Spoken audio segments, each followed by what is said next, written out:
और तो जो कॉरेस्पॉन्डिंग स्केल थे वो भी शेयर किए थे। तो एक न्यूमेरिकल करवा दूं उस पे? यस सर, न्यूमेरिकल करवा दें। तो उसमें न्यूमेरिकल में फिक्सेशन तो होगा ही होगा, प्लस उसमें ये भी होगा कि how to calculate when the person will be eligible for the benefit of time-bound promotion. What will be the date? तो उसमें टाइम पीरियड जो है वो मैटर करेगा। जैसे उस दिन हमने डिस्कस किया, it will be 999 is 9, 18 and 27. तो स्टैग्नेशन फेस कर रही है, और लास्ट टाइम या तो वो रेगुलराइज हुए या उनकी प्रमोशन हुई और उसके बाद स्टैग्नेशन स्टार्ट हो गई। तो when will that person complete those 9 years to become eligible for time bound promotion benefit? और उसमें दूसरा एस्पेक्ट ये भी है कि अगर कोई डेली वेजर होगा तो उसकी 50% सर्विस डेली वेजर वाली वो भी हमने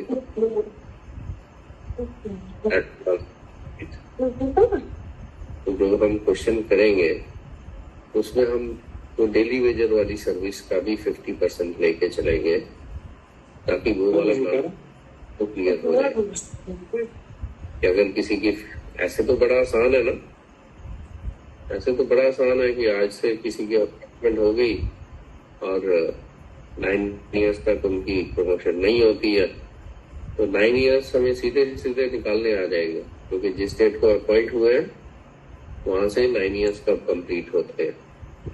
इजी।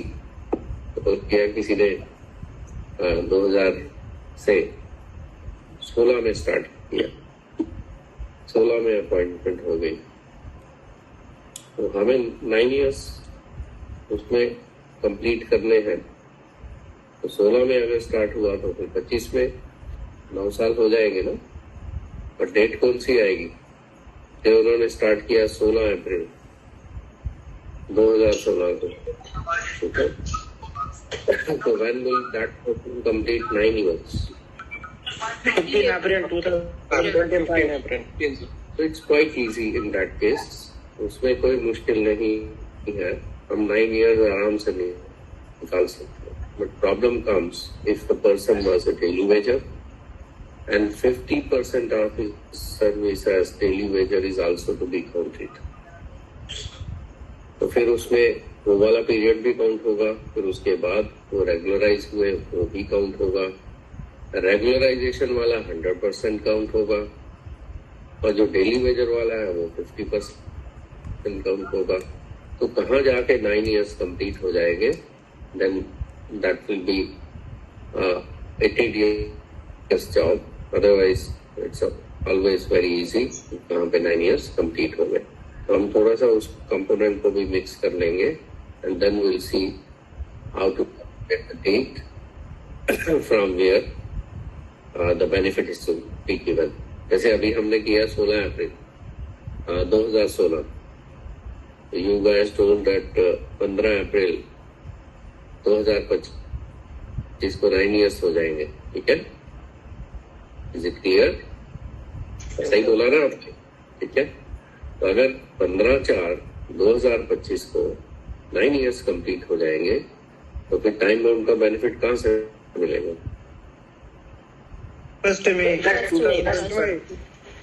1 मई को मिलेगा। तो दैट मीन्स 1 मई को हमें उनको फिक्सेशन देनी है, और अगर 1 मई को किसी की फिक्सेशन होती है, forget about the option for date of next increment. तो अगर 1 मई को किसी को फिक्सेशन मिलती है तो उसको नेक्स्ट इंक्रीमेंट कब मिलेगी? फिर 1 जनवरी। तो 1 जनवरी 2026 को नेक्स्ट इंक्रीमेंट आएगी। बाकी अगर कोई ऑप्शन वाला केस होगा तो फिर उस हिसाब से डिसाइड हो जाएगा। वो भी हमने डिस्कस किया था कैसे करना। इमीडिएटली अगर वो ऑप्शन लेते हैं तो हायर वाले में उनको ले जाना हायर सेल पे, और जब उनकी डेट ऑफ नेक्स्ट इंक्रीमेंट आएगी तो फिर रीफिक्सेशन होगी उस तरह से। तो that aspect already we have counted. Okay, तो मैं ऐसा करता हूँ क्योंकि क्वेश्चन में थोड़ा टाइम लगेगा उसमें, तो एंट्रीज को कंप्लीट कर लिया जाए जो लोग आ रहे हैं।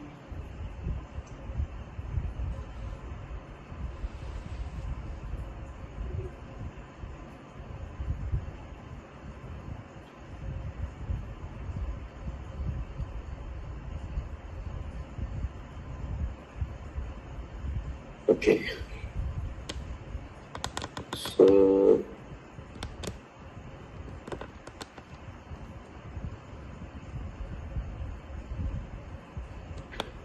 क्वेश्चन दिख रहा है जी? Yes sir. Question visible? Yes, sir. Okay, question है एम्प्लॉय का नाम लिखा है मिस्टर बी, कोई भी हो सकते हैं, ABC जेड तक हम जा सकते हैं, कोई भी नाम हो सकता है। आप में से भी इसका नाम हो सकता है, लेकिन आप thank God you are not daily wager. Okay, आपके केस में उतना प्रॉब्लम नहीं होगा, but in you will not get any addition of this 50%। Okay, आपका अप्रेंटिसशिप जो है वो that doesn't qualify for that, ये डेली वेजर का बेनिफिट है ना। क्वेश्चन में वो कह रहा है he was engaged as to 10/5/2009 was regularized in the pay scale of L1 10/5/2016 को।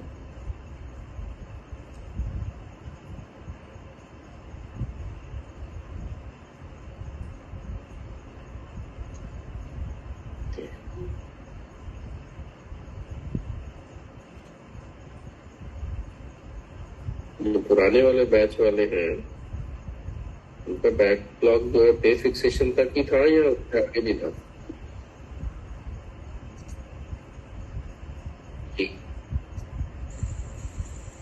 They had the backlog up to pay fixation only? Sir मेरा GPF का और SLI का भी है। ठीक है, क्योंकि दोनों बैच जब क्लब होते हैं तो उसमें एंट्री में डबल टाइम लग सकता है। That's why I'm asking. Okay. Regularise हो गए वो L1 में 10/5/2016 से, क्योंकि 7 years के बाद रेगुलराइजेशन का प्रोविजन है। So we are thinking that they were regularised. अब इसका मतलब क्या हो गया कि डेली वेजर की सर्विस उनकी कहाँ तक काउंट होगी, किस डेट तक काउंट होगी?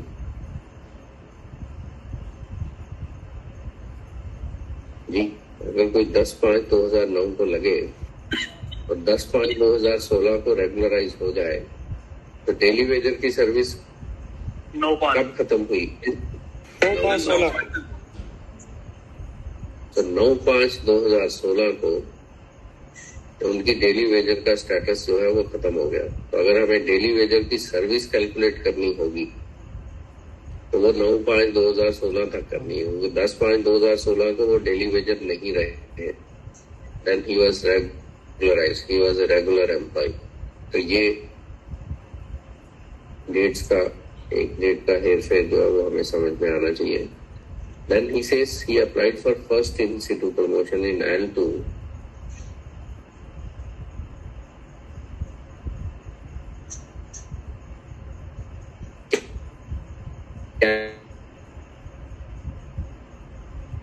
कैलकुलेट से उनकी एंटाइटलमेंट बनती है, क्योंकि हमने 50% की एडिशन वहां भी नहीं है। उसके बाद उनकी रेगुलर एम्प्लॉयमेंट भी है, तो कहाँ पे उनके 9 years कंप्लीट होंगे और कहाँ से उनको फिर टाइम उनका प्रमोशन का इफेक्ट मिलेगा, वो डेट हमने कैलकुलेट करनी है।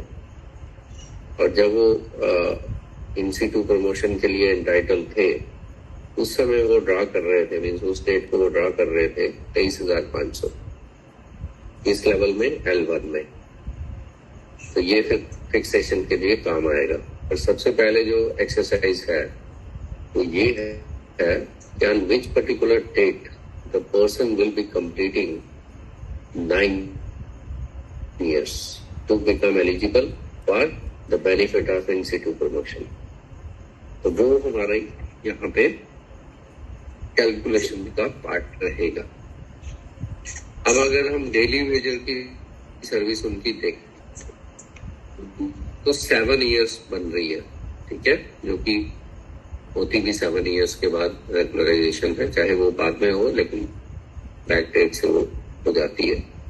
तो 7 years के बाद वो रेगुलराइज हुए। अगर उसका 50% मैंने निकालना होगा तो 7 years का 50% आराम से निकल जाएगा ना। दैट 3 years and 6 months,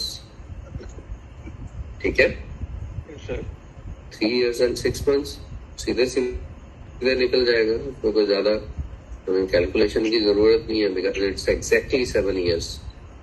और 7 years का हाफ करना हो तो 3 years and 6 months।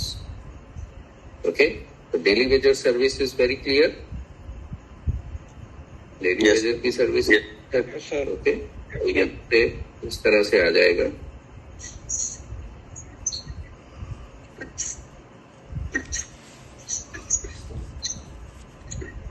Daily Vaser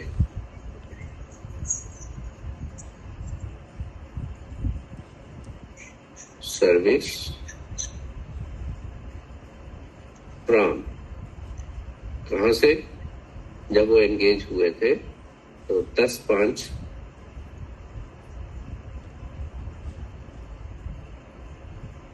2009 to, क्या डेट बोली थी आपने? 9/5 2016। Okay, works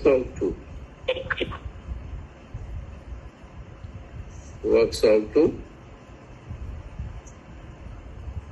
7 years. 7 years. Okay. As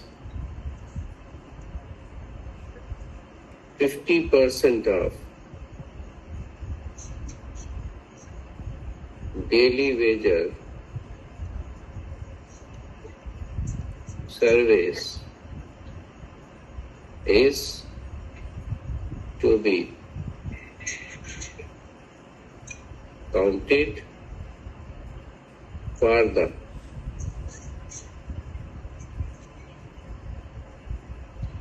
benefit of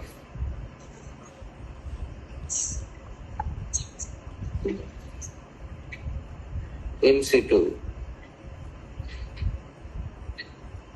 promotion, half of 7 years. That is how much? 3 years 6 months. and months will be added to the regular service. Okay, to calculate 9 years। ठीक है, total 9 years हमें चाहिए ना, यहाँ तक clear है? Yes, sir. Okay.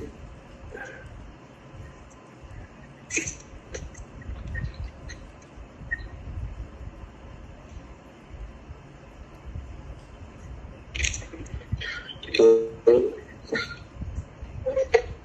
9 years हमें complete करने के लिए रेगुलर सर्विस जो है, regular service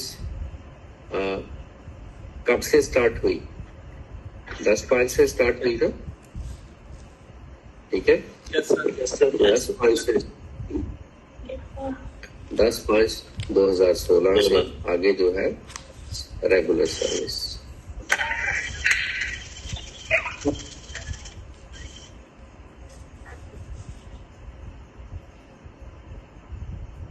Complete 9 years from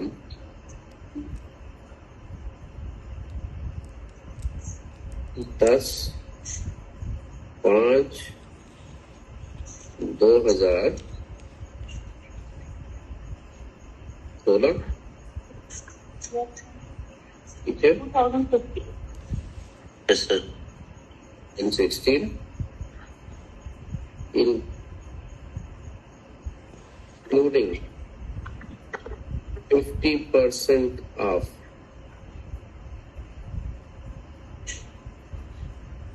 daily wager service.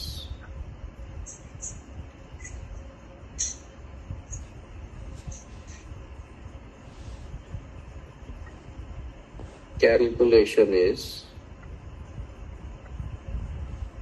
detailed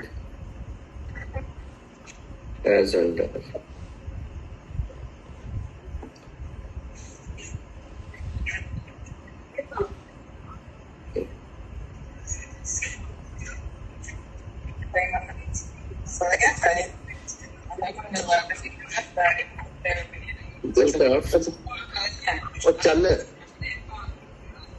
ਉਹ ਚੱਲ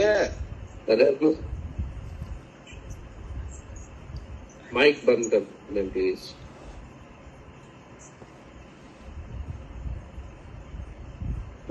sir late Date join of किया तो right. प्लीज रिपीट करवा देना। सॉरी मैंने लेट ज्वाइन किया। कोई बात नहीं, रिपीट मैं करता हूँ, लेकिन जहाँ पे हम पहुंचे हैं थोड़ा सा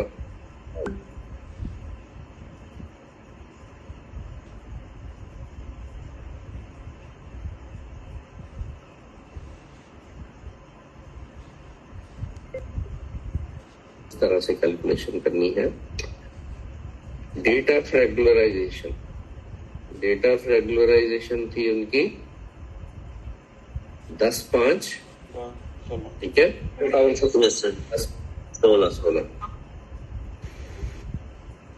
तो 10/5/2016, ठीक है? सर वो अब हमें ओ यस सॉरी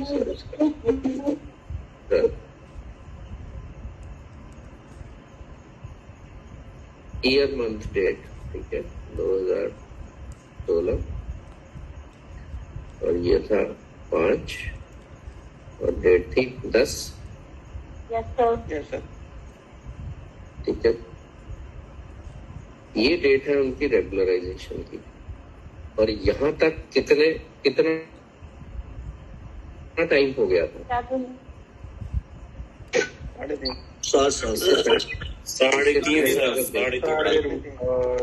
अरे हो गए थे, ठीक है? डेट ऑफ रेगुलराइजेशन ये है और period as daily wages,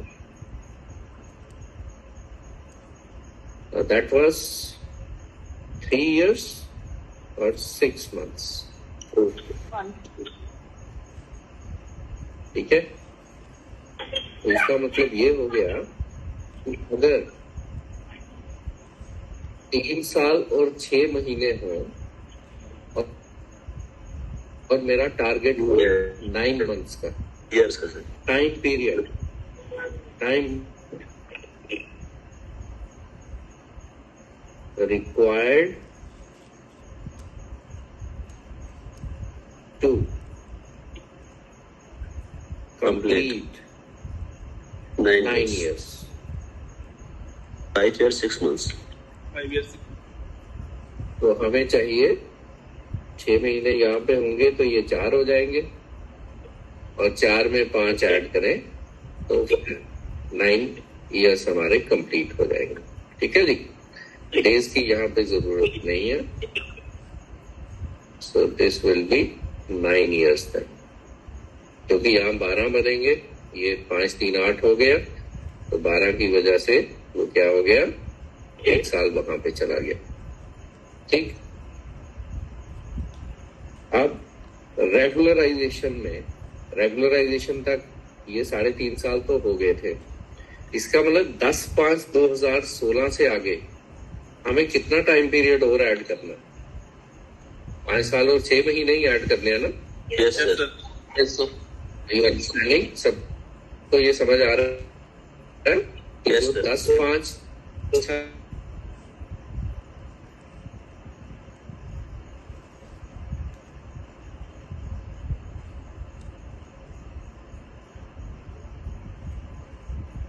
okay. Yes sir. So, date of regularization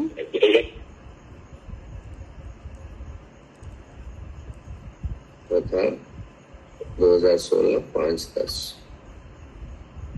2016 5/10 addition required Yes. to make yes to make 9 years। वो हमने ऊपर निकाल लिया कि हमें चाहिए 5 years and 6 months, तो 6 months यहाँ पे आ जाएंगे और 5 years यहाँ पे ऐड हो जाएंगे। ठीक है, अब हम क्या कर लेंगे, ये 10 रहा, ये हो गया 5 और 6 11, और ये 16 का कितना हो गया 21 2021।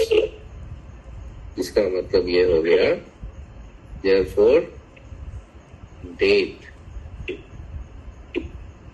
when 9 years are completed तो वो है 10th 11/2021 नवंबर 2021। 10th नवंबर 2021। अगर 10 नवंबर को किसी के 9 इयर्स कंप्लीट होंगे तो फिर इन सीटों कब से मिलेगा? 1 दिसंबर। Mr. B will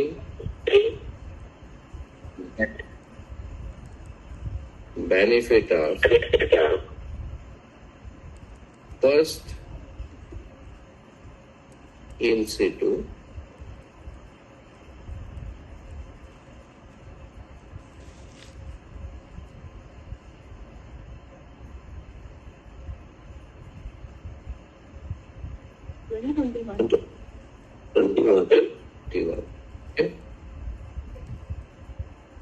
फिक्सेशन अब हम कर लेते हैं। फिक्सेशन अब तो आसान है बिल्कुल। फिक्सेशन सर ये 10 की जगह 9 कंप्लीट क्या चीज? 9 नवंबर 2021 ही आएगा सर, जहाँ पे 9 इयर्स कंप्लीट होंगे। 10 एक दिन कम भी तो होगा सर। एक दिन एडिशन होगा, इसमें ऐड कर रहे हैं हम। ठीक है, वो +1 नहीं है, इसमें एडिशन वाला केस है। सब्ट्रैक्शन में हमने +1 किया था ना, तो एडिशन में सर -1 करना चाहिए ऊपर। नो देखिए कैसे ये 10 काउंट होगा या नहीं होगा। 10 को वो रेगुलराइज थे ना, 10 तारीख को वो रेगुलराइज थे ना, जी। तो आप 9 नहीं कर सकते ना उसको। 9 तक तो वो डेली वेजर थे, वो ऑलरेडी 3 साल और 6 महीने में आ गया। तो 10 ऑनवर्ड्स आप कैलकुलेशन कर रहे हैं ना, तो यहाँ पे वो -1 वाला प्रोविजन नहीं है। प्लस वाले में वैसा रूल है ही नहीं है कि आपको माइनस करना। वहां पे क्योंकि आप कंपैरिजन कर रहे होते हैं 2 डेट्स का, और एक जो है वो एक्सक्लूड ना हो जाए, इसलिए हम उसको प्लस करते हैं। यहाँ पे 10 को इंक्लूड करना, वो हो गया, वो 10 को 9 नहीं करना ना यहाँ पे। सर जैसे अगर यहाँ पे 5 साल कैलकुलेट करेंगे इस बंदे के, फॉर एग्जाम्पल 6 मंथ्स नहीं करते हैं, सिर्फ 5 साल करेंगे, तो 5 साल आएंगे 9/5/2021 को। ये 5 साल कंप्लीट हो जाएंगे, तो आगे 6 महीने गिनेंगे तो वो आ जाएंगे 9/11/2021 को। तो वो आप साल टू साल कह रहे हैं, ठीक है, लेकिन मैथोडोलॉजी को जैसे आपको करना है तो यहाँ पे दिन भी हो सकते हैं, ठीक है ना। जैसे यहाँ पे आ रहा है तो वो दिन भी हो सकते हैं, तो वो उस हिसाब से आपको समझना है कि हर केस में आप कर पाओ, ठीक है। तो एडिशन में it's very simple, there is no -1, तो ठीक है। सर अगर वो रेगुलराइज हो रहे हैं 10/5/2016 को, ठीक है, उनका 1 साल 9/5/2016 को कंप्लीट होगा ना। हाँ, तो उसी हिसाब से बता रहे हैं कि 9/5 ये जो डेट आएगा ये 9/11/2021 आएगा। देखिए ऐसा है कि जब उनके 9 इयर्स फिनिश हो जाएंगे, ठीक है, जब 9 इयर्स कंप्लीट हो जाएंगे, अगर साल का साल है फिर तो हम सीधा कर लेते हैं कि एक दिन पीछे चले जाते हैं, लेकिन हो सकता है उसके बाद 4 महीने हो, 4 महीने हो, 7 दिन हो और वहां पे 20 दिन हो, तो फिर आप कैसे हिसाब लगाओगे उसका।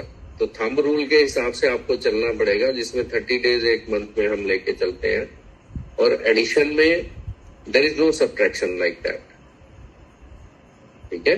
जैसे पेंशन वाले केसेस में हम आगे चल के डिस्कस करेंगे। पेंशन वाले केसेस में क्या होता है कि नॉन क्वालिफाइंग पीरियड्स माइनस हो जाते हैं, और उसके बाद कुछ एडिशंस भी होती हैं, वहां पे भी डेली वेजेस सर्विस की एडिशन होगी। तो जब एडिशन होता है उसमें -1 का कोई प्रिंसिपल नहीं है। जब आप मैथमेटिकल फॉर्मूला लगाते हैं उसमें -1 का कोई रूल नहीं है, बट जब आप वहां पे माइनस करते हैं तो उसमें +1 करना होता है कि एक दिन वो वाला हमने छोड़ना है, ओके। तो यहाँ पे क्योंकि मैथमेटिकल कैलकुलेशन आपने करनी है, आप 1 साल का हिसाब कर सकते हैं, लेकिन वो जब 8 सिचुएशन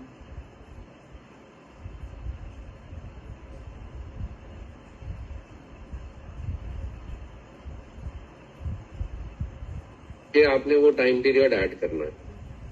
और वैसे भी उस हिसाब से अगर आप -1 करोगे, तो एम्प्लॉय को ही नुकसान होना है सर। उस केस में हो सकता है उसका एक मंथ का फर्क डाल दो आप। तो this is accepted principle that whatsoever is the regularisation date, you have to add whatsoever is required to make 9 years. तो वो हमने 5 साल 6 महीने उधर कैलकुलेट कर लिया ना कि इतनी एडिशन चाहिए उनको 9 इयर्स कंप्लीट करने के लिए।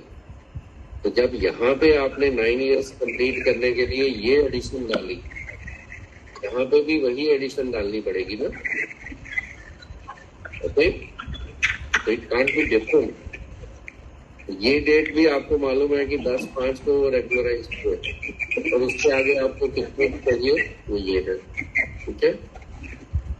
तो यहाँ पे प्लस वाले केस में माइनस मत करें, that is not acceptable. But जहाँ पे आप माइनस करते हैं वहां पे +1 करना, okay, as a thumb rule. Is it okay? इसका मतलब 10/11 को वो एम्प्लॉय जो है वो एलिजिबल हो गया टाइम बाउंड के लिए, इनफिट हो गई 10 को। बिल्कुल हो गया। आप इसको इस तरह से भी ले सकते हैं कि आप कंप्लीशन मत लें, आप एलिजिबिलिटी ले लें इसको, ठीक है। ठीक है, आप इसको एलिजिबिलिटी ले लें। तो अगर आपको इस तरह से हो रहा है तो एलिजिबिलिटी ले लें। 10 नवंबर को तो एलिजिबल हो ही गए ना, जहां पे कंप्लीट करेंगे उससे अगले दिन वो एलिजिबल हो गए, क्योंकि 9 इयर्स कंप्लीट करने के बाद ही एलिजिबिलिटी है ना।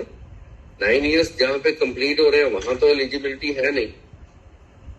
तो there the person is just completing 9 years. So that means next date से ही उनकी एलिजिबिलिटी बनेगी, और नेक्स्ट डेट से भी नहीं बनेगी, वो तो अगले महीने की फर्स्ट से बनेगी. तो आप इसको इस तरह से भी ले सकते हैं कि the person will become eligible from 10. हम वहां पे फिनिशिंग वाला भूल जाते हैं, हम एलिजिबिलिटी ले लेते हैं. Okay, now it's clear? Yes sir. Now it's clear. तो अगर आपको ये कंफ्यूजन हो रहा है तो यहाँ पे हम ये भी लिख सकते हैं कि जो पर्सन है वो एलिजिबल हो जाएगा. हमने यहाँ पे लिखा ना, will get benefit of first in situ. तो यहाँ पे आप ये लिख सकते हैं कि डेट व्हेन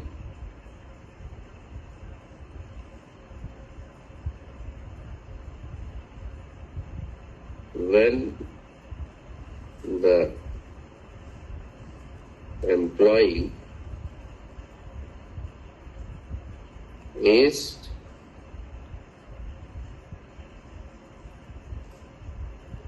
eligible for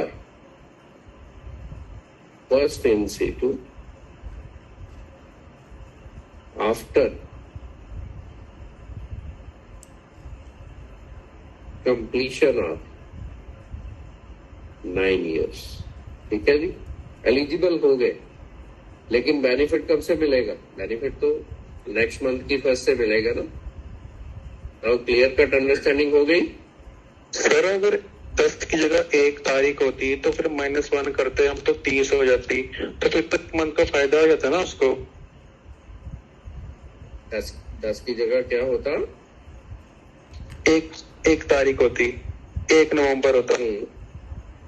तो ऐसे फिर -1 करेंगे तो 30 अक्टूबर हो जाता, फिर तो 1 मंथ का फायदा हो जाता हमको.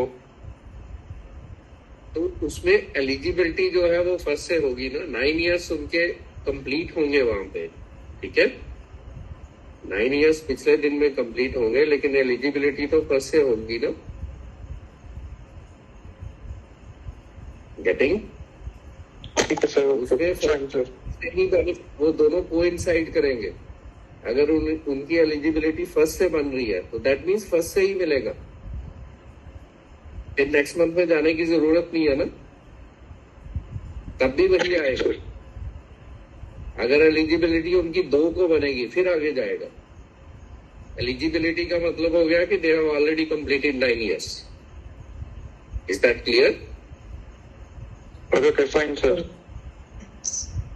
जब हम एलिजिबिलिटी फॉलोइंग मंथ नहीं लेना है सर. हाँ जी, फॉलोइंग मंथ फिर नहीं लेना है. अगर 1 तारीख को इसकी एलिजिबिलिटी आती है तो आपने पिछले क्लास में सर कहा था ना, फॉलोइंग मंथ हमें फिर लेना है उसके बाद. ठीक है, वहां पे हमने लिया था कंप्लीशन ऑफ 9 इयर्स. अब इसको हमने बना लिया एलिजिबिलिटी. एलिजिबिलिटी मीन्स पहले दिन से 9 इयर्स कंप्लीट है. Are you getting? स्टेटमेंट में हमने कंफ्यूजन को मिटाने के लिए स्टेटमेंट चेंज कर ली कि वो एलिजिबल कब हो रहे हैं. एलिजिबल मीन्स पिछले दिन से 9 इयर्स उनके कंप्लीट हो चुके हैं. तो जब एलिजिबल फर्स्ट से होंगे तो 9 इयर्स तो पीछे कंप्लीट हो गए, दैट मीन्स इसी डेट से होगा. लेकिन अगर एलिजिबिलिटी सेकंड को बनती है तो फिर 9 इयर्स तो फर्स्ट को कंप्लीट हो रहे हैं ना. Yes sir. Yes is it clear? Yes. ठीक है, तो टेक्निकलिटी समझे. When we are saying eligibility, that means last day was completion of 9 years. तो जब 9 इयर्स वहां पे कंप्लीट हो गए, एलिजिबिलिटी फर्स्ट को है तो फर्स्ट को ही बेनिफिट मिलना है. लेकिन अगर वो सेकंड को चली जाती है तो दैट मीन्स 1 को फिर 9 इयर्स कंप्लीट हुए तो फिर तो अगले महीने में जाना पड़ेगा. That's very clear. तो आप एलिजिबिलिटी के हिसाब से याद रख लें, -1 मत करें. -1 इज नॉट एक्सेप्टेबल. तो आप जो प्लस कर रहे हैं उसको एलिजिबिलिटी की डेट ले लें, फिर कोई कंफ्यूजन है ही नहीं. तो eligibility means before 1 day the person has completed 9 years. That's very clear? Yes sir. Now it's very clear? Okay. तो अगर 10 को उनकी एलिजिबिलिटी थी तो 10 को बेनिफिट नहीं मिलना था, फिर फर्स्ट को मिलना था. अगर फर्स्ट को होती, 1 नवंबर को होती तो फिर 1 नवंबर को ही बेनिफिट मिलना था, क्योंकि फिर पहले दिन से वो 9 इयर्स कंप्लीट कर चुके थे. आज उनकी एलिजिबिलिटी है. Eligibility means 9 years are completed 1 day before. Okay, is it okay? Yes sir. अब हम फिक्सेशन ले लेते हैं। तो फिक्सेशन तो वैसी ही है जैसे पहले थी। तो stay in L1 at the time of first in situ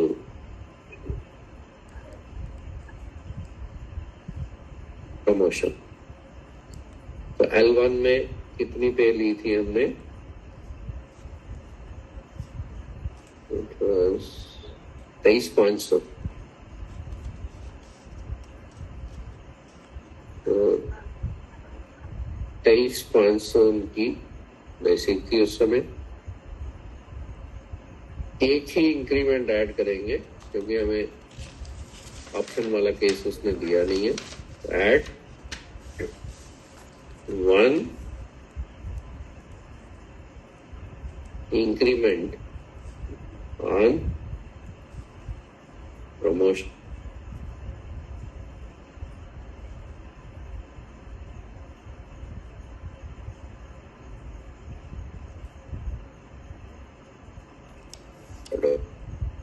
It's 24,200। अब L2 में हमने फिक्सेशन करनी है। Fixation in L2 will be at, पहले क्या होगा? Equal to 23,500 Equivalent or higher of rupees 24,200। ठीक है, या तो उसके इक्विवेलेंट होगा या हायर होगा।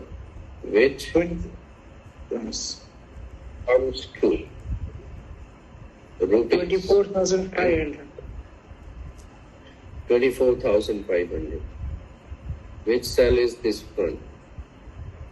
24,500। 8। Yes sir। 8, ओके। तो ये उनकी बेसिक बनेगी। Pay in L2 with effect from 1 December 2021। जी सर। तो ये हो गया 24,500। अब date of next increment, date of next increment 1 July 2022 will be 1/7/2022। Pay as on 1/7/2022। फिर हो जाएगी 24,500 से आगे वाला सर। What was that? 25,200। 25,200। फिर उसके बाद तो साल के बाद चलेगी। एज ऑन 1/7/2023 हो जाएगा। ठीक है, 26 बराबर 26। ओके, तो this is how it goes.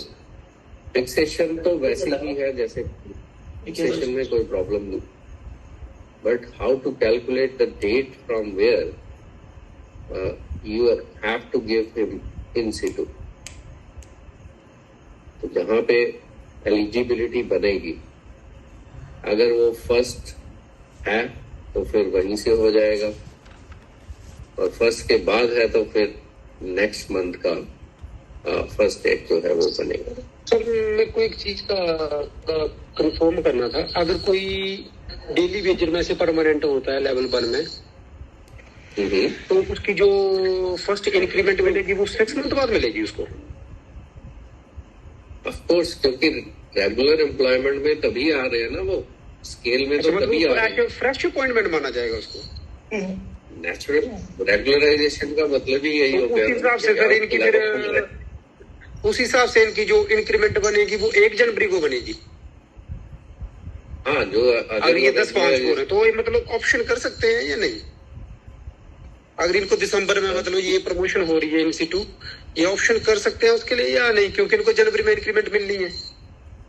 बिल्कुल, देखो वो रेगुलराइज हुए थे 10/5 को, ठीक है जी जी। 10/5 को वो लेवल में आ गए, और जब 10/5 को वो लेवल में आ गए, दैट मीन्स उनकी जो इंक्रीमेंट फिक्स हुई, क्योंकि उससे पहले तो इंक्रीमेंट्स का कोई मतलब ही नहीं था ना। जब वो डेली हो गए थे तो इंक्रीमेंट तो कैलकुलेट करने की कोई बात ही नहीं थी उस समय। इंक्रीमेंट तो तभी लगती है जब आप लेवल में आएंगे। जैसे ऐसा 202 वाले लोग थे तो उनको तो 5 साल के तक तो कोई इंक्रीमेंट थी नहीं, फिर बाद में 2 साल किया गया, लेकिन 5 साल तक उनको कोई इंक्रीमेंट नहीं थी। They will continue to draw minimum of the pay. तो फिर उस तरह से इंक्रीमेंट की कैलकुलेशन की जरूरत नहीं थी, फिक्सिंग की भी जरूरत नहीं थी। जब वो 5 साल कंप्लीट करते और रेगुलर लेवल में आते तो फिर इंक्रीमेंट का सवाल आता है, ठीक है। तो डेट ऑफ अपॉइंटमेंट बनेगी, वो बनेगी 10/5/2016, और 10/5/2016 जिसकी डेट ऑफ अपॉइंटमेंट बनेगी, दैट मीन्स 1 जनवरी उसकी इंक्रीमेंट होगी फिर।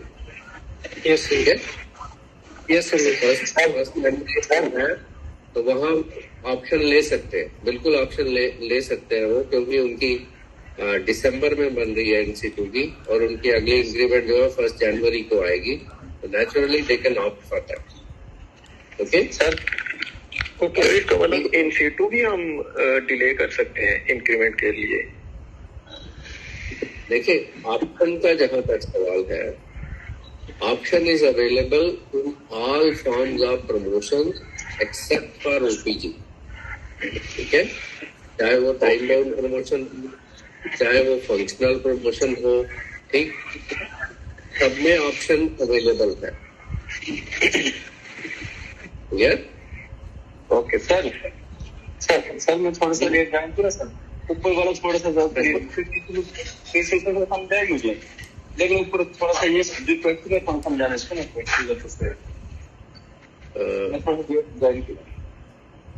थोड़ा लेट ज्वाइन किया। ओके, गीतू मैम आपने भी लेट ज्वाइन किया था? जी सर। ओके सर जो जी, सर जो डेली वेजर की 50% सर्विस काउंट होती है इन-सिटू के लिए, जैसे ये आरटीज वगैरह लगते थे, इनकी सर्विस ही काउंट होती है जो कि 5 साल के बाद ये भी रेगुलराइज होते थे इनकी। देखिए अगर 5 साल वाली सर्विस उनकी आधी थी, उनको इंक्रीमेंट नहीं थी 5 साल के लिए, ठीक है ना। इंक्रीमेंट उनको भी नहीं थी, और 5 साल के बाद वो रेगुलराइज होते थे। तो उनका जो स्टेटस है वो डेली वेजर से बेटर वाला है। उनकी रेगुलराइजेशन उस हिसाब से होती थी, और वो काउंट करेगी उनकी सर्विस। वो कॉन्ट्रेक्चुअल तो नहीं है ना, ठीक है, वो कॉन्ट्रेक्चुअल नहीं है, तो इस तरह से काउंट करेगी इन-सिटू में उनको भी। ओके, दोस्त हु लेट, जो लेट आए थे उनके लिए फिर से करवा देता हूँ कि इसमें हमने डेली वेजर की सर्विस ली एम्प्लॉय की, उनकी रेगुलराइजेशन कब हुई वो हमें गिवन है। अब यहाँ पे कैलकुलेशन की जरूरत पड़ेगी, उनको 9 इयर्स कब हो जाएंगे, एलिजिबिलिटी उनकी कब बनेगी, when the person is eligible for in situ promotion. तो एक कैलकुलेशन तो हो गई कि डेली वेजर की 50% सर्विस, तो 7 साल के बाद जो है रेगुलराइज हुए, तो 3.5 साल हमने कैलकुलेट कर लिए कि 3.5 साल तो उनके ऑलरेडी हो चुके हैं। अब 3.5 साल जब हो गए हैं और 10/5 को उनकी रेगुलराइजेशन हो गई, हम ये देखेंगे कि 3.5 साल में और कितना पीरियड ऐड करेंगे, 9 साल बन जाए। हमने देखा कि 5 साल 6 महीने जब ऐड होंगे तो 9 ईयर्स बन जाते हैं। अब 3.5 साल जो है वो तो डेली वेजर की सर्विस में चले गए, तो इसका मतलब रेगुलर सर्विस उनको कितनी चाहिए? 5 साल 6 महीने। तो इसलिए हमने रेगुलर सर्विस की डेट यहाँ पे लिखी और उसके बाद हमने एडिशन की 5 साल और 6 महीने। और जब ये 5 साल और 6 महीने की सर्विस उसमें ऐड हुई तो वो जो डेट बनी जिसमें वो एलिजिबल हो गए means after completion of 9 years, तो 10/11/2021 को एलिजिबल हो गए। ठीक है, अगर वो 10/11 को एलिजिबल हुए तो SRO 14 कहता है कि अगले महीने की फर्स्ट डेट से उनको इफेक्ट मिलेगा MC2 का, बेनिफिट उनको तब मिलेगा। 10 नवंबर को ही वॉज एलिजिबल, तो he got the benefit on 1 December 2021। उसके बाद तो फिक्सेशन की बात है, तो फिक्सेशन वैसे ही हुई विदाउट ऑप्शन हमने किया, ऑप्शन में कुछ। तो L1 में जो उनकी पे थी उस समय जब बेनिफिट मिला उनको वो थी 23,500।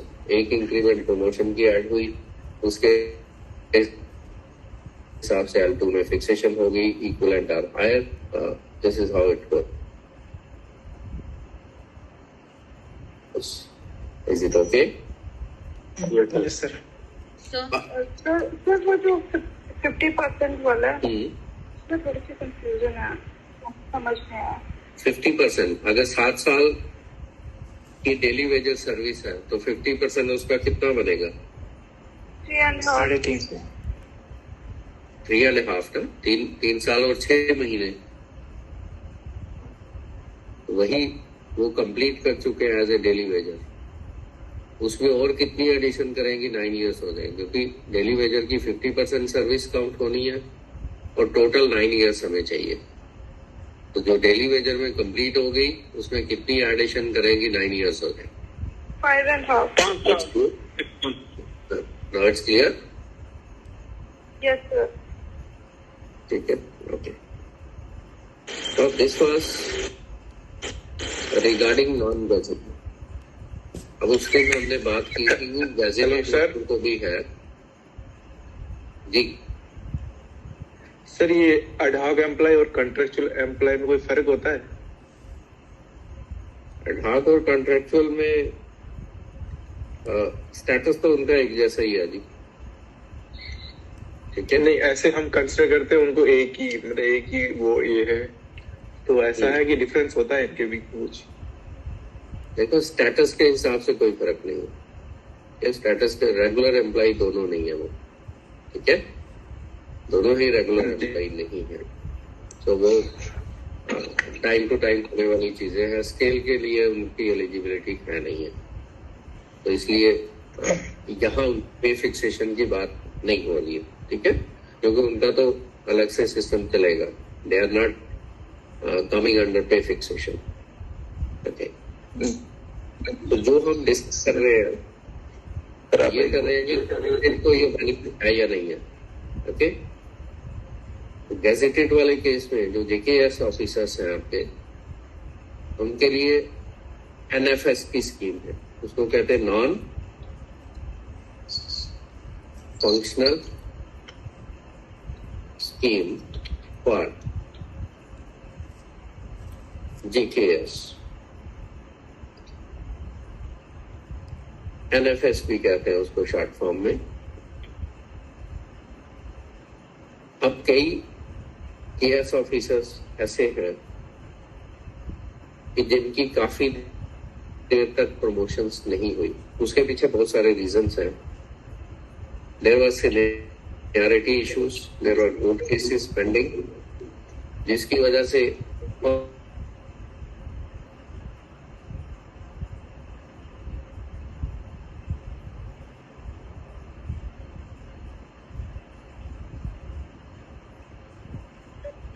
और उनकी फंक्शनल प्रमोशन नहीं हो रही है due to none of their fault, so they should be compensated like we are compensating non-gazetted employees। अब ये डिस्क्रिमिनेटरी है थोड़ा, कि across the gazetted fraternity only they are getting this benefit. ठीक है, बाकी डिपार्टमेंट्स में भी गैजेटेड हो सकते हैं। इस स्कीम में ये है, जैसे वहां पे है 999, तो इसमें है 10:4:4। मीन्स अगर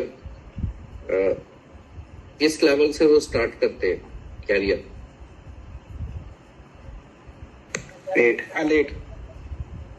L8 से स्टार्ट करते हैं ना, तो L8 में कोई काम कर रहा है और 10 साल तक उसकी प्रमोशन नहीं होती फंक्शनल, उस केस में उनको सीनियर स्केल में मॉनिटरी बेनिफिट मिलेगा, क्योंकि जूनियर स्केल से फिर वो सीनियर स्केल में जाएंगे।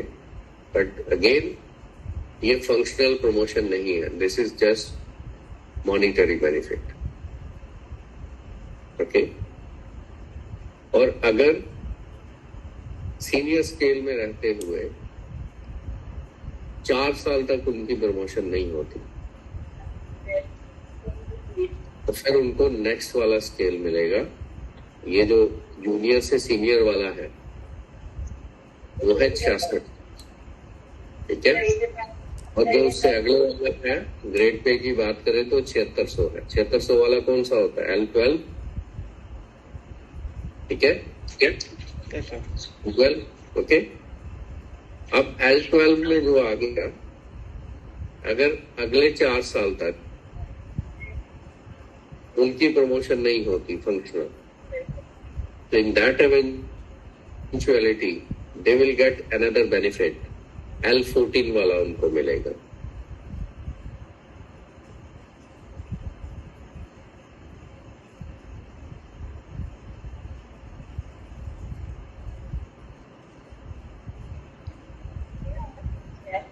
रेशियो समझ में आ गई? 10:4:4, इट्स नॉट 9:9:9। वहां पे वही था ना, 9, 18 और 27। यहाँ पे 10, 4 और 4 है। Is it okay? अब उसमें सिस्टम क्या होता है? तो ये थोड़ा सा कीजिए। वो 10 और 4 और 4। Yes sir. 10 वाला हो गया जूनियर स्केल के लिए, 4 वाला हो गया सीनियर स्केल के लिए। सर किसी का माइक ऑन है तो सर माइक बहुत डिस्टर्ब कर रहा है। देखिए, ये सबको ख्याल रखना चाहिए कि माइक अपने ऑफ रखें, क्योंकि मैं यहाँ से अगर माइक्स को मॉनिटर करूंगा फिर वो पढ़ने वाला काम रह जाएगा और मैं आइडेंटिफाई करता रहूंगा कि किसका माइक ऑन है। तो try to keep your mics off to improve the quality of the call and clarity of the concepts what we are discussing. I was saying, if junior scale AS officer, they are not getting promotion for 10 years altogether, then they will get that NFS, senior scale वाला उनको मिलेगा, जिसको हम L11 कहते हैं, जो 6600 का grade pay है। 11 सर की 2 है जी। बिलाल जी कुछ कह रहे हैं? जी जी सर। हाँ जी, हाँ जी, बताएं सर। लेवल 8 की लेवल 12 है कि 11? L8 के बाद जो है L11 है, फिर उसके बाद 12 है, और उसके बाद 14 है। These are the 3 levels. ठीक है? These are the 3 levels in the service carrier where you can get NFS. But after L14, there is no NFS. That's end of the road. So in the service carrier, you can have 3. Okay? Yeah. So it's very clear. 10:4:4. Yes sir. 10:4:4 clear. अब इसका mechanism क्या है? तो mechanism इसका ये है कि इसकी 2 बार एक्सरसाइज होती है साल में। एक इफेक्ट मिलता है 1 जनवरी से, दूसरा मिलता है, कोई बात नहीं, ये सारे पॉइंट्स आपको मिल जाएंगे, डोंट वरी, ये सारे पॉइंट्स मिल जाएंगे, मैं एसआरओ भी शेयर कर दूंगा, कोई इतना टफ नहीं है, but just try to understand. इसकी जो एक्सरसाइज होती है वो साल में 2 बार होती है। एक इफेक्ट मिलता है जनवरी से, 1 जनवरी से, और दूसरा इसका इफेक्ट मिलता है 1 जुलाई से। और 1 जनवरी को किनको इफेक्ट मिलेगा? Those officers who are completing 10 years, 4 years or 4 years from 1 January to 30 June, उनको 1 जुलाई से वो बेनिफिट मिलेगा। And the officers who are completing requisite 10 years, 4 years, 4 years from 1 July to 31 December, they will get benefit of NFS on the 1 January. Is that clear? Yes, sir. समझ आ रहा है? तो इस तरह से समझिए कि अगर फर्स्ट हाफ ईयर में किसी का रिक्विजिट टाइम कंप्लीट हो रहा है तो उनको 1 जुलाई से बेनिफिट मिलेगा, और सेकेंड हाफ ईयर में जिनके वो टाइम पीरियड कंप्लीट हो रहे हैं 10 साल, 4 साल, 4 साल, तो फिर 1 जनवरी से मिलेगा। क्लियर है जी? Yes sir. क्लियर है? और इसके लिए स्क्रीनिंग कमेटी है, करती है, स्क्रीनिंग कमेटी डिसाइड करती है कि these are the officers who are eligible. अब उनके लिए उनके एपीआरस जो है एटलीस्ट वेरी गुड होने चाहिए। जैसे नॉन गैजेटेड के लिए वर्क एंड कंडक्ट है ना, अच्छा होना चाहिए, वैसे ही यहाँ पे ये है कि एटलीस्ट वेरी गुड होने चाहिए उनके एपीआरस। और उसमें आजकल ये भी है कि आपने अक्रॉस द डिपार्टमेंट्स काम किया होना चाहिए। जैसे जूनियर स्केल है आजकल, तो उनको रेवेन्यू में भी जाना है, उनको दूसरे ऑफिस में भी पोस्ट किया जाएगा, रोटेशनल बेसिस उसको कहते हैं, तो वो भी उनको जस्टिफाई करना है, और वेरी गुड का वो होना चाहिए। तो this is the scheme for JKS officers. I think you must have got. Sir एक क्वेश्चन था, तो अश्योर्ड करियर प्रोग्रेशन का कंसेप्ट है वो कहाँ पे लागू होता है? किसका concept? Assured career progression, ACP। Short career progression जो है वो टीचिंग में होता है, ठीक है। शॉर्ट कैरियर प्रोग्रेशन जो है, जैसे यूनिवर्सिटीज में लोग हैं, उनके यूजीसी के नॉर्म्स के तहत है वो, what you are talking about, ठीक है। आपके लिए नहीं आएगा वो यूनिवर्सिटी के प्रोफेसर्स वगैरह के लिए शॉर्ट कैरियर प्रोग्रेशन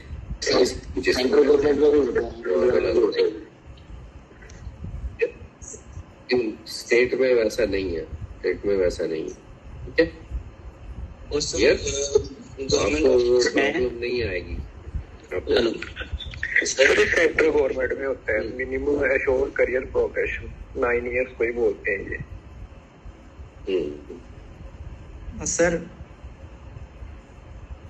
वही कह रहा हूँ कि वहां पे वो चीजें हैं, लेकिन हम उसको NFS में काउंट नहीं करते वो, ठीक है। तो NFS की स्कीम जो है वो डेजिग्नेट 148 का जो SRO है, 198 का सॉरी, तो that we have to study because we are concerned with that. We are not concerned with the assured career progression scheme. ना ही वो आपको कोई एग्जाम में पूछने वाला है, ठीक है। तो इंसिटू और NFS ये स्कीम्स याद रखें, नॉन गैजेटेड और गैजेटेड के लिए। Otherwise sky is the limit to learn the things, ठीक है ना। फिर तो हम कुछ भी चीजें सीख सकते हैं, स्काई इज द लिमिट। कहीं ना कहीं हमें सिलेबस के दायरे में रहना पड़ेगा ना, जो हमें रेलिवेंट होगा, जो सर्विस कैरियर में चीजें लगेंगी, तो उस तक हमें महदूद रहना पड़ेगा। अदरवाइज फिर वो चीजें हम डिस्कस करना शुरू हो जाएंगे जिनका कोई हमें एग्जाम में ना कोई फायदा होना है और कैरियर में भी शायद कहीं लगेंगी नहीं। That's it.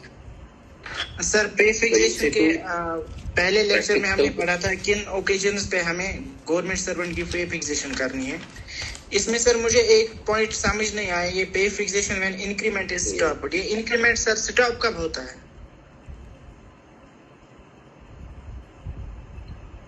देखिए, इंक्रीमेंट जो स्टॉप होना है वो पेनल्टी के तौर पे होता है।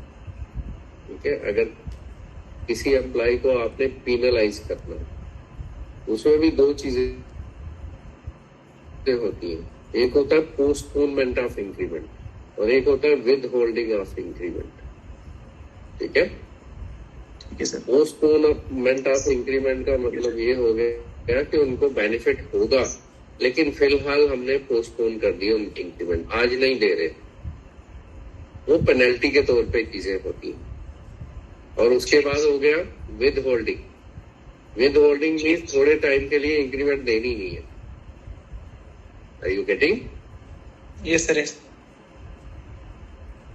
Yes sir. ठीक है जी, तो वहां पे भी क्या होगा, अगर किसी की इंक्रीमेंट रुक जाएगी तो फिक्सेशन का पार्ट वो इंक्रीमेंट नहीं होगी ना फिर। ओके सर, ओके अगर सर। पोस्टपोनमेंट है तो जिस पीरियड के लिए हो सकता है 2 साल के लिए पोस्टपोन की गई उनकी इंक्रीमेंट, 2 साल के बाद तो उनको वो इंक्रीमेंट मिलेगी फिर। लेकिन अगर विद होल्डिंग है तो फिर नहीं मिलेगी, फिर उनका बेसिक वही चलता जाएगा, साल के बाद भी वही होगा। ओके सर, एक और पॉइंट है सर, ये स्टेपिंग ऑफ पे व्हेन जूनियर ड्रॉज मोर पे देन टू हिज सीनियर, ये पॉइंट भी सर मुझे समझ नहीं आया।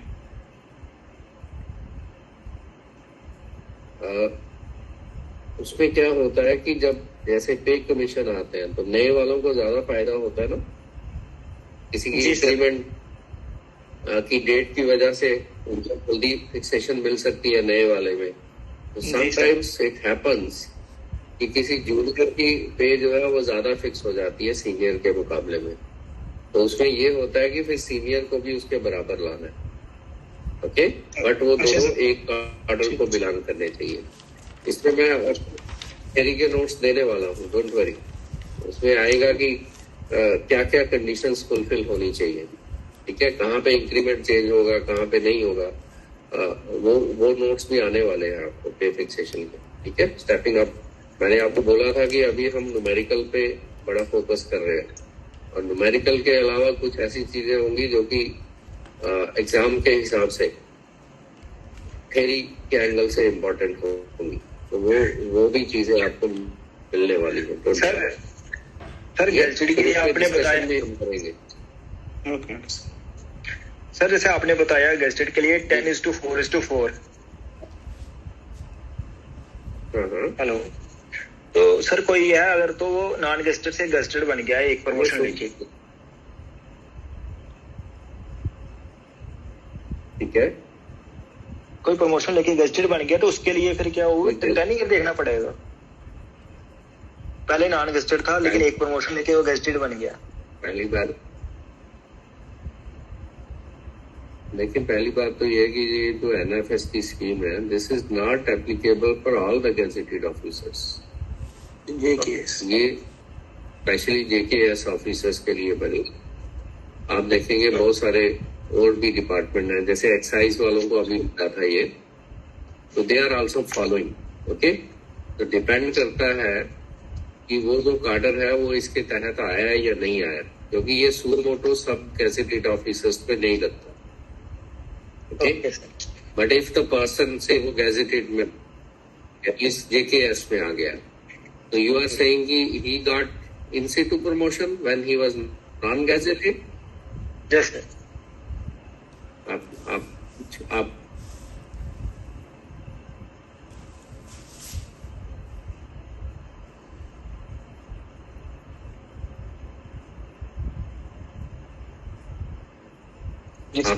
ठीक है, तो फंक्शनल प्रमोशन है तो गेस्टेड बन गया, तो उसके बाद वो अगर उसके बाद उसमें वही कह रहा था क्या, अब मैं समझ गया आपकी बात, अब आप सुन लें। तो जब वो गैजेटेड में आ गए, उनका कैरियर जो है वो गैजेटेड के हिसाब से गवर्न होगा। ओके, तो अगर उनकी स्टैग्नेशन 10 साल हो जाएगी, उनकी इतनी सर्विस पड़ी हुई है अभी कि 10 साल तक उनकी as a gazetted officer stagnation होगी और उनका कार्डर इस एनएफएस में आता है, तो definitely he will get the benefit. वो जो फंक्शनल प्रमोशन हुई है वो नॉन गैजेटेड से गैजेटेड हुई है, लेकिन अब स्टैग्नेशन गैजेटेड की काउंट होगी। तो अगर उनके 10 साल हो जाते हैं and he falls in that category, definitely he will get the benefit. ठीक है, जैसे ठीक है जी, फिर आज इतना ही रखिए। सर एक क्वेश्चन था मेरा, जैसे आपने एनएफएस का बताया कि कोई केस ऑफिसर है, उसकी पहली प्रमोशन हो जाती है, वो जूनियर से सीनियर में आ जाता है, उसके बाद उसकी प्रमोशन नहीं हो रही है, तो उसके ऊपर भी एप्लीकेबल होगा 10:4:4 वाला? फिर 4 वाला लागू होगा।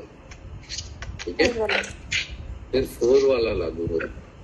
ओके सर, फिर वो 2 टाइम्स ही होगा ना 4:4? शायद मैंने दूसरी क्लास में, हाँ 4 वाला 2 टाइम्स ही होगा। शायद मैंने दूसरी क्लास में एक क्वेश्चन एनएफएस का करवाया था, आप जो पूछ रहे हैं शायद उसी की लाइन पे था।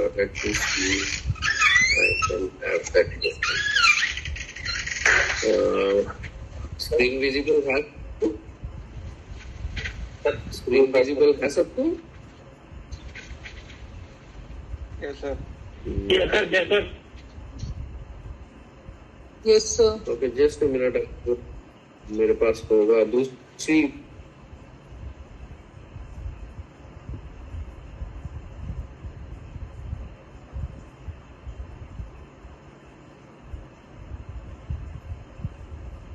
इसमें सीनियर स्केल देखे या सब, ये अभी जो दूसरा बैच चल रहा है उसमें मैंने ये क्वेश्चन करवाया था।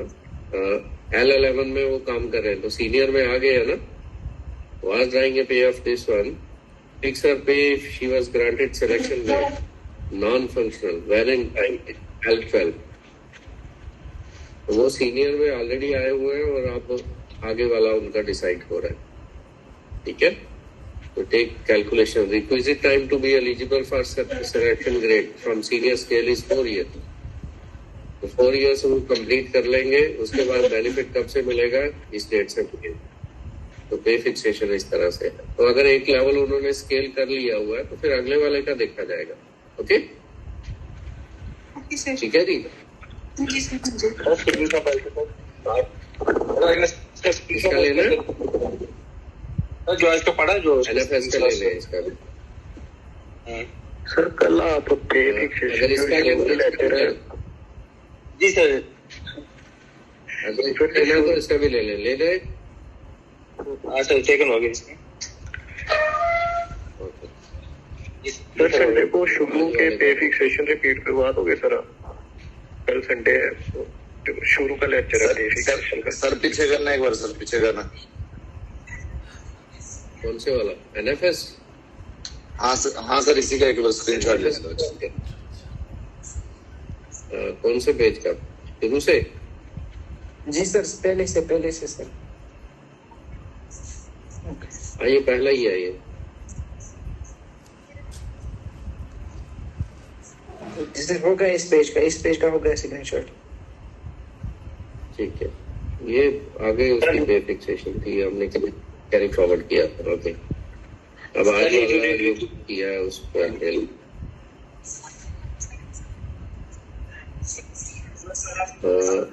आज वाला यहाँ से था।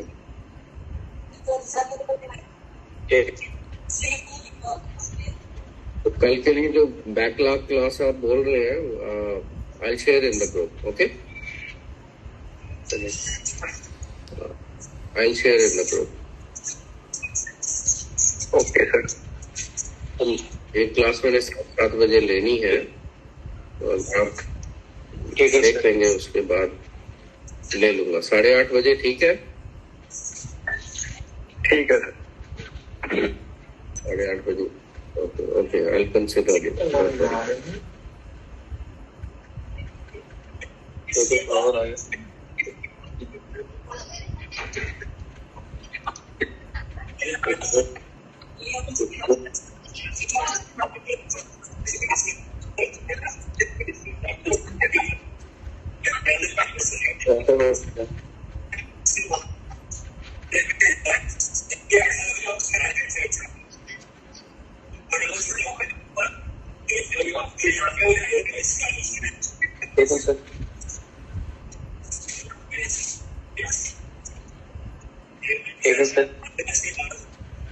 Okay ji, that's all. Awesome. Thank you, sir. Thank you, sir. ठीक है, मिलते हैं फिर लास्ट में. Goodbye. Thank you.